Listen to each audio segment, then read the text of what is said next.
Hello guys, itry natin i-withdraw yung beans natin sa Nikki. Ganito mag-withdraw guys. Pindutin mo yung beans mo.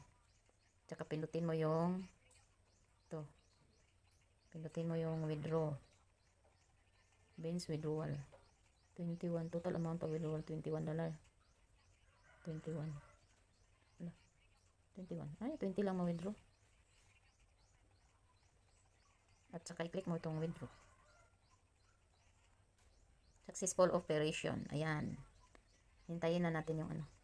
Total amount for withdrawal. Ay, tapos na.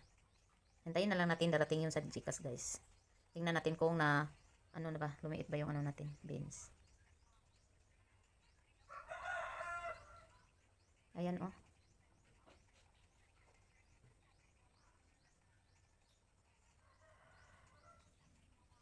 Lumiit na.